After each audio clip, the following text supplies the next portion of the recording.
Ẹ káàbọ̀ padà. Nínú fídíò yìí máa ṣàlàyé bó ṣe lè wá inverse 2x2 matrix láì dára rẹ láàmú láì dẹ̀ ṣì lágùn. Ó rí i pé nínú fídíò tó kọjá mo ṣàlàyé fún ọ wípé tá a bá ní inverse matrix kan òhun náà ni pé kí ni matrix tó máa multiply pẹ̀lú matrix yẹn tí ó máa fi fún ẹ ní kí ni o identity matrix. Mo dẹ̀ sọ fún wa pé gẹ́gẹ́ bí àpẹẹrẹ ká pé wọ́n fún ọ ní A rẹ kí ó jẹ́ 1 2 3 4 á já sí pé inverse rẹ o lè sọ pé kó máa jẹ́ ABCD. Tó o bá ṣe kí ni o tó o bá gbé wá níbí báyìí ó rí i pé A rẹ ó jẹ́ 1 2 3 4 àbí bẹ́ẹ̀ kọ́ ni? A dẹ̀ ti mọ̀ pé A inverse wa ní kó jẹ́ ABCD torí á padà mọ ohun tí ABCD jẹ́ ó wá equate ẹ̀ sí I rẹ̀ tí í ṣe 1 0 0 1.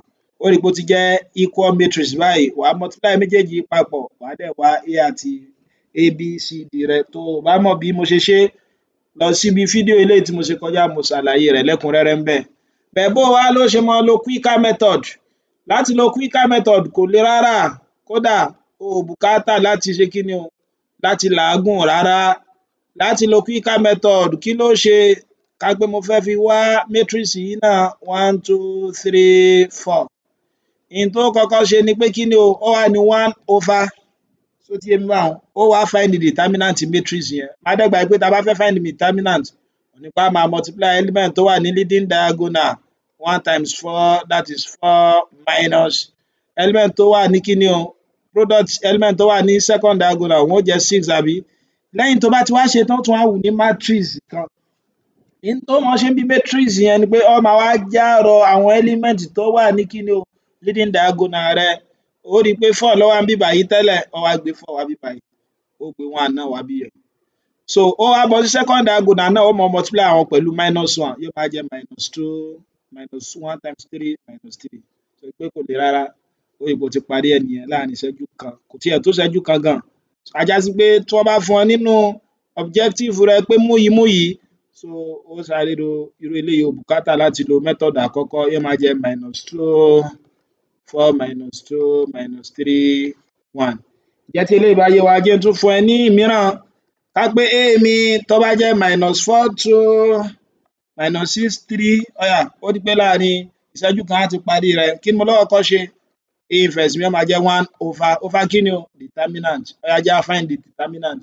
Bó o ni determinant ó máa multiply element tó wà ní leading diagonal rẹ̀ -4 times 3 yóò máa fún ẹ ní -12 minus so element tó wà níbí yìí ńkọ́ o? Element tó wà ní second diagonal wọ́n máa fún mi ní kí ni o? Òhun náà máa fún mi ní -12 ṣó ti yé wa báyẹn? So á já sí pé mo ló máa ṣe kí ni? Ó máa jàrọ rẹ̀ eléyìí ó máa jẹ́ kí ni o 3 -4 ó dẹ̀ multiply àwọn eléyìí by -1 yóò jẹ́ -2 -1 times -6 yóò máa fún mi ní 6. Ó rí i pé irú matrix yìí yóò máa jẹ́ kí ni 1/0. O ò lè rí inverse ẹ̀ wá torí kò wà define. Á já sí pé tí matrix kan tó bá jẹ́ singular má gbàgbé ohun tí mo pe singular matrix ni pé matrix tó bá jẹ́ pé o bá wá determinant rẹ̀ ó fún ọ lódo o ò ní mọ rí inverse matrix tó bá jẹ́ singular wá ṣó ti yé báhun? Ó rí i pé eléyìí yóò máa fún wa ní kí ni undefined ó wá ní therefore A inverse does not exist. Ó yá jẹ́ n sáré fún ọ ní ìkan ṣó súré ṣe eléyìí. So mo ní A mi ó jẹ́ -3 5 6 8 ó yá jẹ́ á sáré ṣé láì dára wa láàmú. So A ó jẹ́ -3 5 6 8 kí ni A inverse rẹ̀ ó máa jẹ́? 1 over wàá wá determinant ó multiply element tó wà ní leading diagonal yóò jẹ́ 8 times -3 -24 minus so element tó wà ní second diagonal multiply wọn 6 times 5 yóò fún ẹ 30 ó wá ní matrix. Kí ló máa ṣe nínú matrix yẹn? Ó máa jàrọ element tó wà ní leading diagonal eléyìí ó máa jẹ́ 8 -3 so ó dẹ̀ ṣì máa ṣe kí ni o?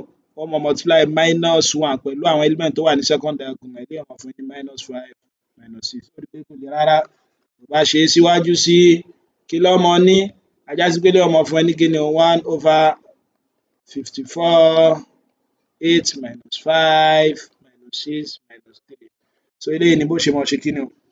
Bó ṣe máa wá inverse kí ni o? Inverse 2x2 matrix láì ṣe kí ni? Láì dára rẹ láàmú. Ǹjẹ́ tí eléyìí bá yé wa, mò ń gbà ọ́ níyànjú láti subscribe sí orí ìkànnì mi, ko like fídíò mi, ko dẹ̀ bá mi fi fídíò náà ṣọwọ́ sí àwọn akẹgbẹ́ rẹ káwọn náà lè jàǹfààní rẹ̀. Títí máa fi pàdé rẹ nínú fídíò tó ń bọ̀. Ó káre.